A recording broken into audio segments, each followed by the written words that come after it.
तो जब हम लोगों ने एलिमेंट कोई कोई भी रो रिप्लेस करनी है, जैसे मैंने अगर सेकंड रो अगर रिप्लेस करनी है तो मैं सेकंड लिखूंगा और मैं फिर कॉलन लगाऊंगा कि मैं सिर्फ सेकंड रो बदलना चाह रहा हूँ।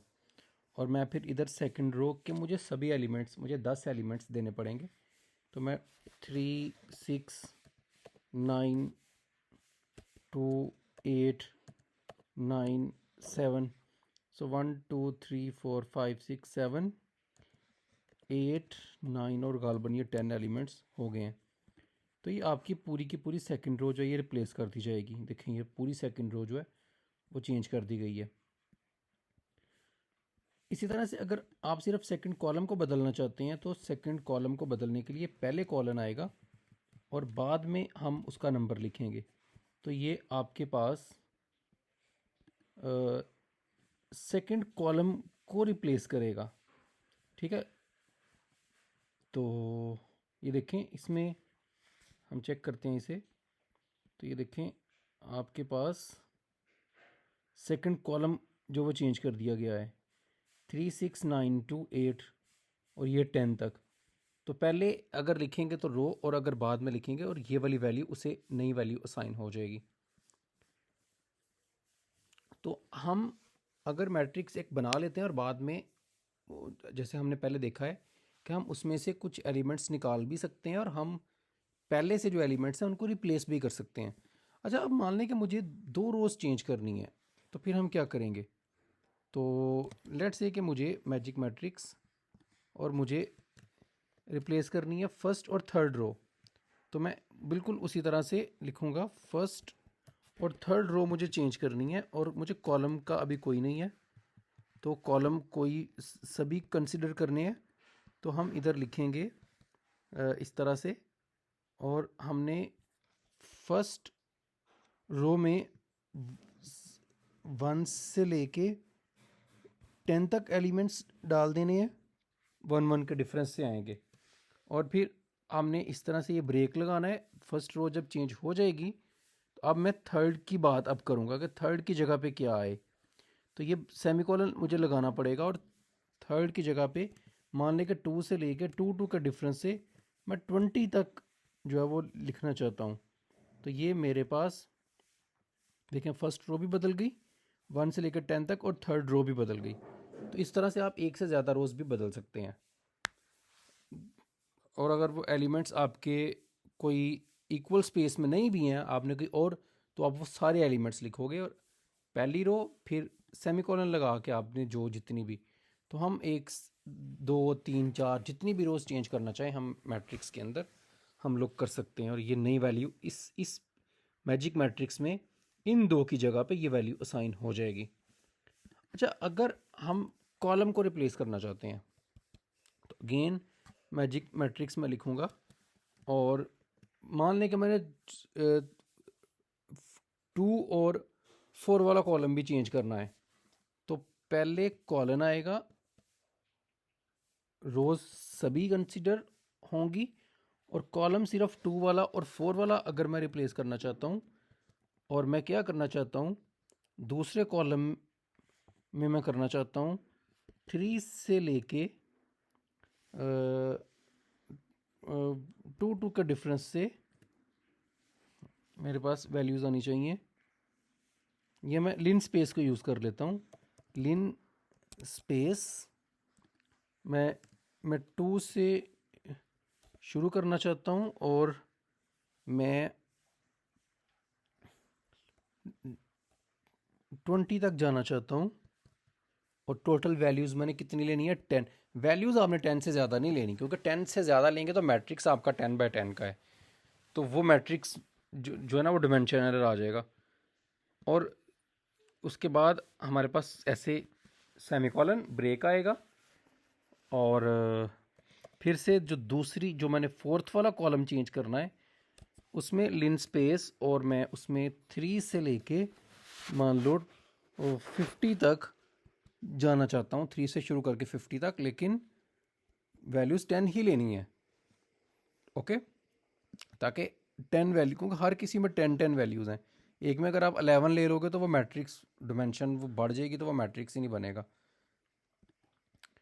तो इसके बाद आपने इसके ऊपर ऐसे ये डाल देना है, क्योंकि ये आपकी रोज़ बदलेंगी, पहली रो, दूसरी रो और ये फोर्थ वाली रो। तो मैंने तो कॉलम चेंज करने हैं, ये तो कॉलम्स हैं 2 और 4, रो तो नहीं है।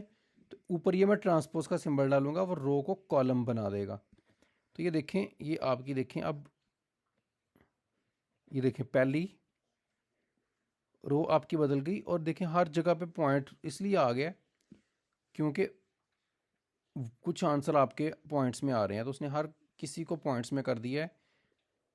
पहली रो, सेकंड कॉलम आप देखें 2 4 6 ये आपका, और इसी तरह से हम देखें अगर फोर्थ वाला 1 2 3 4, तो ये देखें 8.2222, 13.4444, 18 पॉइंट समथिंग ये जो है ना, तो ये 3 से लेके किधर तक जा रहा है आपका 50 तक। तो उसके लिए उसने चूँकि इसके आंसर, तो उसने शॉर्ट फॉर्मेट शॉर्ट यूज़ किया है। अगर आप ऊपर टॉप पे लिख दो ना, बिल्कुल शुरू में इस जगह पे करके आप लिख दो फॉर्मेट लॉन्ग, तो उस केस में आपके पास पॉइंट्स के बाद देखें, फॉर्मेट लॉन्ग में मैंने आपको बताया था पॉइंट्स के बाद कितने डिजिट्स आते हैं। तो जिधर जो जो नंबर पॉइंट्स में नहीं है वो ऐसे ही आ जाएंगे, जैसे कि आपके पास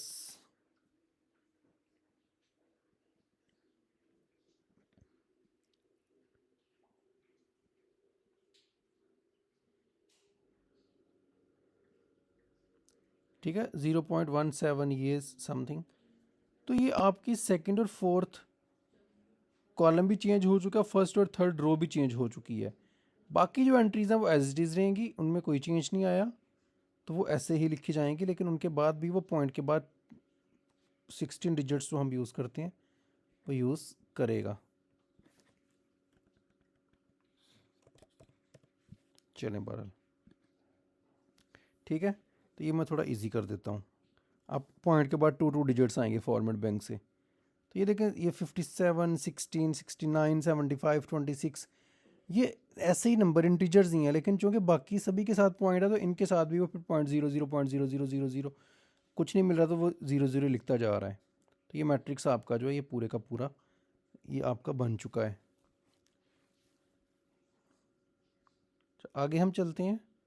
अब देखें, ये आपके पास आगे उसने एग्जांपल दी है वैल्यूज़ को, जो हम चेंज करने की बात कर रहे हैं कि वो ये एक वेक्टर बनाया है उसने 4 से लेकर 34 तक, 3 का डिफरेंस से। और इसमें से कहता है मैंने वी में से कौन कौन सी वैल्यूज़ निकालनी है, थर्ड वाली, फिफ्थ वाली और 7 से लेकर 10 तक। सो कौन कौन सी आउटपुट क्या आएगी यू में, third value, fifth value, 4 5 6 7 value, 8, उसके बाद 10 तक सारी। अब ये देखें, ये मैट्रिक्स उसने जनरेट किया है। तो ए मैट्रिक्स वो कैसे बना रहा है, पहले उसने मैट्रिक्स बनाया देखें खुद। तो कहता है 10 -1 4, देखें मैं इसे कॉपी करता हूँ इधर और मैं इधर इसे पेस्ट कर देता हूँ।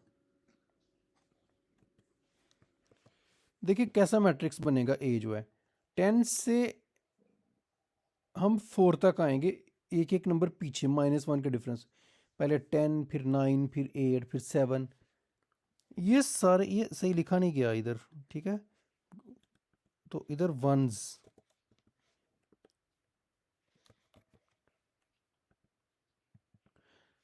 आएंगे 1/7, फिर थर्ड रो में 2 से लेके 14 तक आएंगे 2 का डिफरेंस से, और लास्ट में जीरोज आएंगे 1 रोज 7 कॉलम। तो ये देखें, ये मैट्रिक्स आपका ऐसा बन जाएगा। ये मैट्रिक्स जो है ये देखें 10 9 8 7 6 5 4, और फिर 1 1 1 1 सारे वंस, फिर 2 4 6 8 2 का डिफरेंस, और हर हीरो में सभी ज़ीरो।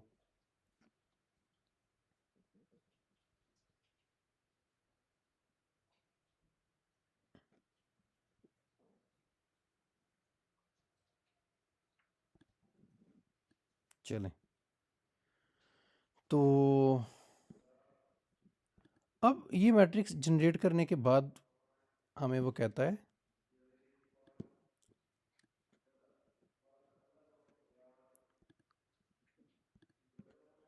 कि ये मैट्रिक्स का आउटपुट क्या आएगा। देखें, फर्स्ट और थर्ड रो ली जाएगी और फर्स्ट, थर्ड, फिर फिफ्थ, फिर सेवन तक जाएगा, यानी कि फिफ्थ के बाद 6 भी और 7 तक वो कॉलम लिए जाएंगे और उसका आउटपुट आपको दिया जाएगा। सो पहली और तीसरी रो और फर्स्ट, थर्ड, फिफ्थ, सिक्स और सेवन्थ कॉलम, जो कॉमन एलिमेंट्स आएंगे वो आपको आउटपुट में आ जाएंगे और वो ये वाले बनते हैं। आप इन्हें करके भी देखना। आज के लेक्चर में इतना ही है। अगले लेक्चर में हम देखेंगे add elements to existing variable. अगर पहले से वेरिएबल है उसमें एलिमेंट्स को ऐड कैसे किया जाता है। तो इधर से हम अपना अगला लेक्चर शुरू करेंगे। तब तक के लिए अल्लाह हाफिज़।